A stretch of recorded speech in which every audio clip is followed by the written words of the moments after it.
I'm Eliza from Derivan, and today we have Steven Patterson, our in-house chemist and also the CEO of Derivan, and we're going to talk about polymer varnishes. Polymer varnishes, Polymer varnishes. So there's some interesting things that you can do with polymer varnishes, and especially the polymer gloss varnish, because that's the most transparent. And here we've got Steven showing us how to, we've already got videos about this, but this is doing a photo transfer. This is one of my favourite. The photo image transfer is it's really cool. You're taking ink and impregnating the varnish with it. So very quickly the way it works is a few coats of varnish over the top of a laser print, most photocopies, even newspapers or magazines, anything that doesn't already have a gloss coat over the top, and the varnish will actually sort of strip out the inks and then soak it in water, rub the paper away from the back, tickety-boo. And then glue it with the polymer gloss varnish back into your work. And then the lovely thing about it is this great transparency on the lighter. Yeah. So that's very cool. I do love that. But obviously that's only one thing that you can do with the varnish. The varnishes basically are a glue. It's probably the best way to think of them. They put down a layer of acrylic, obviously, or varnish, that can be used as a size for gold leaf. Yes. Can be used to adhere things, as you mentioned. Now, a lot of people use for mixed media and those sort of things use a PVA or a wood glue. These feel very similar sometimes to a PVA. They're not. They're archival. They won't yellow. PVAs, on the other hand, will.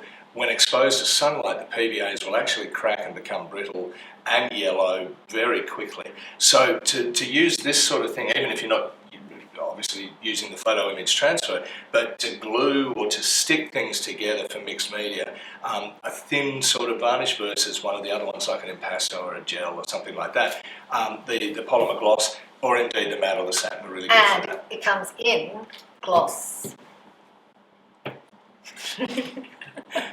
Satin. Thank you very much. And matte. And matte. Very good. Excellent. Okay, and then What's other the little difference? tricks? What the difference is really the three varnishes. The three varnishes are actually all the same varnish. I'm asking the question. Sorry. Just that the matte and the satin have matting agent added to them. Okay? And just while we're on it, talking about the matting agent is basically a really fine particle that we can't see with the naked eye. That's dispersed through the varnish, so that when we see the varnish, the light that's hitting it, and in the case of gloss varnish, is coming back and hitting us in the face. With the satin, or the matte, it's being dispersed or diffracted. So we get this perception that it's actually a matte surface. So it's not totally matte. Yeah, we've got some examples. It's not totally matte, but it is. It's much matte and much more subdued than the gloss. Now I know you're going to ask this. Oh, okay. So don't ask me the question. Ask yourself the question. How many layers can you put on, or how many coats can you put on before you can actually start to see it? And what I mean by start to see it is you get this cloudy haziness. It's probably going to be at least 10 coats of the matte varnish before you'd see anything like that. I don't know why you put 10 coats on, but just in case. You're worried. Indeed. Okay, excellent. So before we get to the varnishing, we're just going to have a look at some of the other quick little tricks that you can do. So one of them is that you can actually glaze with these mediums. Yep. So we're going to have a play here, and why don't you have a look at that, because I think that's really cool. That one. Oh, that's very good. Cool. I'm helping. Now, we do make a medium called open medium, which is, it's not the same as this, but it is, in essence, it's similar, that it's binder with drying retarder. And I've got some drying retarder here handily in my pocket that we could add, if we wanted to, into this mix that we're going to use to glaze. Now, of course, you can just take the paint and add water to it and get a glaze, get a really light glaze like we're doing here. The one issue with adding just water to the paint is that you're reducing the colour, but you're also reducing the binder part of it. The water fastness. Exactly. Yeah. So if you add polymer gloss varnish in with it as you go, and you sort of use it as a medium itself, you can vary any amount of colour you put in, from 1% colour to 99%, and have no concern that once it dries, it will remain completely water fast. You can come over the top with another varnish or with another layer of glaze, anything like that. And you're also almost varnishing your work as you go. Well, you sort of are. Strokes. Yeah. So while you're doing that, I'll just also show another fun thing that you can do with it is actually making acrylic sheets. So this is a document sleeve here, but if you pour, so it's non-porous. So if you pour the polymer gloss onto it and leave it to dry, you can actually peel it off and make acrylic sheets. That's very cool. It is very cool. And you can either, you can choose to put these sheets back, you can cut them up and collage them back into a mixed media work. Or you can start making sculptural pieces as well. This piece is actually I lay wire down first and then poured the polymer gloss over it, and then you're sort of left with something that's got a bit of a whole light shade. Yeah, I know. It's cool, isn't it? These pieces are cool as well. So they get wire in them.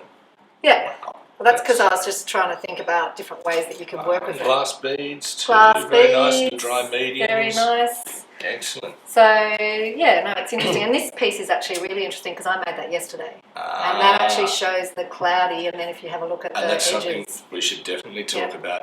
So we'll get a close up of this, but what we've got happening here is you'll see the little dollops of colour that you've dropped into it, but also we've got. If you put it on that, be able to see a bit more. Yeah. The dollops of colour. But as well, you'll see in the background that this should all be clear, but it's actually a hazy, milky colour, for want of a better word. So what's that? What that is water. Ah, okay. And it's not that the water's milky. So here on the edges it's thinner, so It's it's dry. become transparent. It's so dry. It's dry. So the difference between the refractive light indexes between water and acrylic, it's all right, there won't be a test.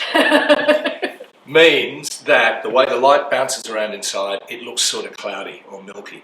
So as the water dries out, and of course it is drying from the edges, it's starting to become clear. We'll leave this for a few days and it'll actually go. This can be like a little clear. experiment. Absolutely. We can time it. Absolutely. Okay, middle of summer, Sydney.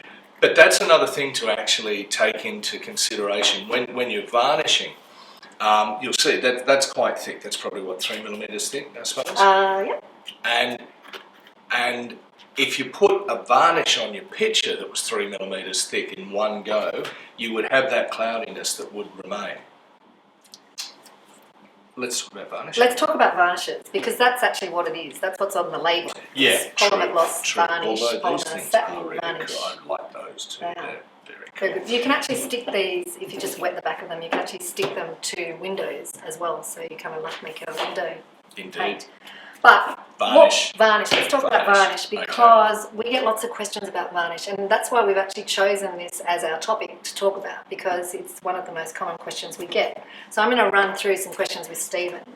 And what I want to, so we'll just do them one by one. The first question is, I've done my painting, I want to varnish it. How long should it dry before I start to varnish it? How long's a piece of string? Exactly. But Okay. can you answer? I can answer You can that. give some. All right, so a couple of things. It will depend on the temperature and the humidity as to, firstly, how long my painting has to be dry before we apply a varnish, and then how long between coats of the varnish. So this piece is actually quite a good example, because there are some fairly flat areas in it that are quite thin, but there are also some thicker areas that are probably up to, I'll say up to maybe 3 millimeters thick or so. Now, if we'd just done this afternoon, I would say, you know what, the thin areas you could probably varnish tomorrow, but the thicker areas, and obviously you're going to varnish it together, so you leave the whole piece, I would actually leave for a week, just to be safe, okay? Because you want the water to come out completely. Because what's going to happen if I don't? There's quite a few things that could happen. You know what? Probably 80 to 90% of the time, nothing. Yeah. Nothing at all. And especially only with a water-based varnish over the top. And I'll say Ah. not the solvent-based varnish. We'll explain that later. But with the water-based varnish over the top, probably not too much is going to happen if you decide to varnish this tomorrow morning. And you finish it this afternoon. However, in these areas that are quite thick, and we'll talk about this a little bit more about the haziness, what you might find when you apply the varnish is that they would remain cloudy because there's still water trying to get out. And sometimes, if you're really unlucky, you can trap the water in there for a very long time, or sometimes even pretty well for good. So you're going to have that haziness there. Okay? So that's what you're trying to avoid. The other thing is, if the pitch is really, really thick and you happen to put the varnish on really, really thick, you do have a chance, because of the difference in drying times, of actually getting cracking. Now it doesn't happen very often because the acrylics are really quite versatile. They're quite flexible. They'll put up with a lot of grief. Manhandling. Exactly, but you get to a point where they go, we've had enough. We've had enough. Exactly. Okay, so on the label, it mentions that you need to dilute the medium with water. How much water do you need to add? I'm trying to make this so it sort of looks a little bit scientific. There's some water. Okay, thank you. I would say, to start with, about 10% water. I don't know that's particularly good. I'm hoping we can see that on one of the cameras. So I would say start with 10% water, and maybe even add a little bit more. You can add up to 50% water. In other words, you can add up to equal parts. I hear you say, why? It's so weird. I was just about to say that. Look, it's literally to do with the temperature, the humidity, and your technique. You would know, wouldn't you? Like, it's almost as you put the brush, you start to stroke them. And that's the problem, trying to explain it on a video or over the phone or in a book or on the side of the jar is really hard. And that's why we don't actually put a ratio on there. It's really down to, once you put this on here and you start feeling it, and if it's, say, quite humid or quite or quite cold or not cold, it's really hot, you're going to find that you're going to have a different experience varnishing in all those different extreme weather conditions. So for instance, you might want, we have an air conditioner blowing on us right at the moment, much to my dismay, and so this is actually going to dry off pretty quickly. However, because we've got all these big lumpy bits on here, you'll see, and hopefully we can see that in the camera, that it's beginning to... you can see there's those white bits there. Yeah. It's beginning to pool. Now, it's all well and good if I hold it flat, but the only problem with holding it flat is that it's going to go back the other way and get caught the other way. So I need to keep working that, but I can only work that for so long, especially sitting right in front of the air conditioner, where the varnish is starting to dry off already. It's starting to go off. So I can't keep moving that. If I keep moving it, I'll end up with little white balls on the end of here, and the brush will get stuck and it'll go to hell in a handbasket. So firstly, what I want to do is I want to keep the edges wet. Okay. The good thing is with the water-based, if I think it's all turning pear-shaped, I stop and I just let it dry. Oh, okay, and then you can proceed. Come back so afterwards. I noticed you're going one way and then you're going the other way. What are you doing there? Like as you're adding it on? As each time I go back the other way, I'm what house painters refer to as laying off. So, and what that means is each time I go down this way and then I come back this way, I'm just lifting the brush slightly further off the substrate, off the canvas, so I'm not touching it as heavily as I was in the previous stroke. And what that allows me to do is when I go down, when I go down, oops. I didn't see that big. I thought, oh, you're doing okay.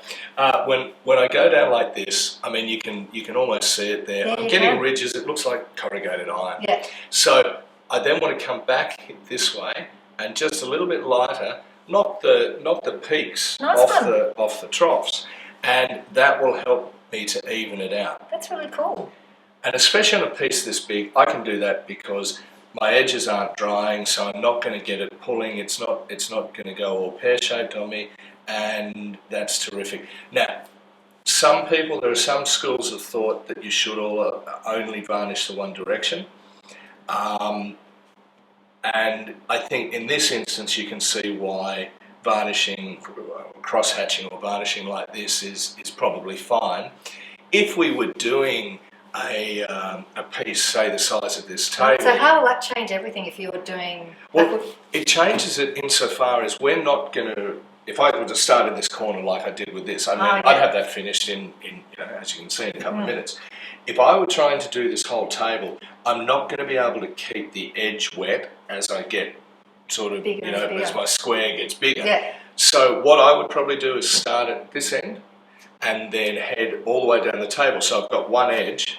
And you could do it cross-hatching, but to keep it even, it's easier. So you're not going to be laying off on a larger piece, you're just going to... You'll still lay off as you go because you'll still work it. You'll do more than just one, and your brush moves slightly, so you will lay off fractionally, but you'd move all the way up that direction. Then when we come back for the next coat, we'd tend to do it that way. Oh, okay, so you're kind of cross-hatching in the layers. You're still cross-hatching, exactly. Exactly right, yeah. So talking of layers of varnish and varnishing, which we are, how many layers of varnish do you recommend you actually do? Well, I'll start by saying the layers should be really thin. Each coat should be as thin as you can get it. Yeah, that's basically it, as thin as you can get it, especially with a water-based varnish. Is the thicker it is, the exponentially longer it takes to dry, and the more chance you have of trapping water in there, and which obviously with our varnish means you're trapping that milkiness in there. That too. We can see there, this milkiness is the sort of the milkiness that we're talking about. And I'm still just working this, and it's still able to be worked to just try and spread those areas out where I've actually where it has pulled. As I say, you've only got a certain amount of time where you can keep working it, because that will dry and then start to pull, and the brush will get stuck in there. And what actually happens, I mentioned before about the little white balls on the end, what happens is that you'll actually get the little particles of acrylic or conglomerated acrylic, and they will actually form little balls and a little mess on there, and they will trap the water inside because of the way they've dried, and you just end up with a horrible looking thing that really the only way you can deal with it is to sand it off. Oh, okay. Because the water-based acrylic varnishes you cannot remove. Oh, because that was one of my questions. Yeah. Can you remove the solvents that you could remove them with will take the whole painting off. Oh, okay. And then nasty solvents. So water-based acrylics you've got to use, they're water wash up, but once they're dry, they're on there for good. That's it. So the only way to fix a bit of a mess like that is to actually sand it. And clearly you have to be quite careful when you're sanding that you don't go back into the paint. Okay. Excellent. So I need to ask you how long it's going to take to dry. How long? Yeah. Okay. How long is a piece of string? You know what? It's much the same as that ratio thing. Well, that's to taste, as it were, how much water you put in there. But how long it will take to dry, it literally depends on the humidity and on the temperature and how thick you've done it as well. And it will take exponentially longer to dry the thicker it is. So, for instance, using a microscope, if our coat of varnish is this thick and another coat is this, you do one and it's that thick. Let's say it takes an hour for the water to get from here to here. In mine, yours, the water will have taken an hour to get from there to halfway up. It might take 24 hours to get the same distance. The second one. So that's the advantage of thin layers. Well, and the reason that is because the top is what we call closing off the whole time.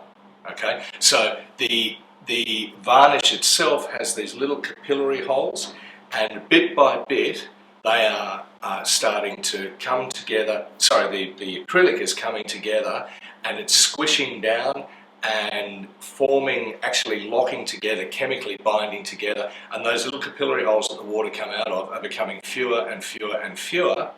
And there's some that still remain, we'll talk about that in a sec, but most of them, the water's come... It's sealed over. Exactly. The water's come out in our thin one, but in our thick one, there's still all that water in there, and that's where you get this cloudiness remaining. It remains soft, and you can get a little bit of grief. So that's why, as I say, it takes an hour, but 25 so slow hours. and steady wins the race. Exactly. So thin coats. Thin coats. Okay. Exactly. So we talked about dry. Now, one thing that we were going to mention then, or we will mention, is that with the capillary holes, we can take this, that's now not completely varnished, but we'll pretend it is, put it up on the wall for 10 years, and then drop it into a bucket of water in 10 years' time. And although it won't change the varnish at all, the varnish will go milky again. Because you probably have to leave it in the bucket of water for 24 hours, but what happens is the water will go back through those minute capillary holes. The tiny little ones that I've got left. You pull it out and it'll go clear. That's right, it'll be cloudy, but then it'll go clear again. 24 hours after that. So this is why we say on top of these varnishes, to give an archival finish, to give a really long-lasting finish, the two-part system is we put the terp-based varnish over the top. That won't let any water So if you put it in a bucket of water, totally fine. So that's why you would use a terp-based varnish for an outdoor. Correct, outdoor, or even the perfect finish to an artwork. That is literally the copybook way of finishing off an artwork. And the reason you put the water-based varnish on to begin with is, let's say in 50 years or 100 years' time, a conservation person is... Exactly, they're going to want to clean your picture, and because rubbish, just little bits of stuff are going to stick to it no matter what. They can clean it, a certain bit of physical cleaning, it will take that, but eventually stuff just is going to stick. So they have to strip the varnish off, and that terp-based varnish is removable. You can take it off with terps, and so that comes off. Water-based varnish. Not going anywhere. Exactly. That's just staying there. There's nothing you can do to remove it. You got it. Okay. And then they come in and they put another varnish back over the top. Excellent. It's that simple. Okay. So I'm just wondering, have I asked you all the questions I need to ask you? We talked about air bubbles, didn't we? Yes. Yeah, I think one thing on that is, be careful when you're mixing it up. I mean, you'll say I haven't got any air bubbles in there. It is... Because you are being very gentle. I've been watching gentle. you being really gentle with the way that you're working. Absolutely. It's like the complete opposite of the way I would do something. Well, and it's usually the opposite the way that I do most things. But yeah, don't run it like a bull at a gate. You really want to be gentle with it, not get bubbles. So when you're mixing the water in, you want to be gentle. Exactly. When you're laying it, you want to be gentle. You want to be gentle as well. Look, we talked before how many coats to put on. I think this sort of shows that in areas, now I've got to say I wasn't probably quite as careful as I could have been in laying it down, but as it's drying, the sheen is not 100% even. I definitely want a second coat on, and really 2 coats is sort of a minimum, especially as thin as we should be putting them on. You really want 2 coats on there, and that way it'll even the sheen right out. And certainly for the matte varnish, because the matte varnish, we've got that on really thin. The matting agent, there needs to be a certain amount of matting agent on there, and even though we think I think I've got it nice and even, I haven't really, and so I'll have areas where there'll be twice as much matting agent here as there are here, for instance. And so when you hold it up, you go, oh man, that's really not even.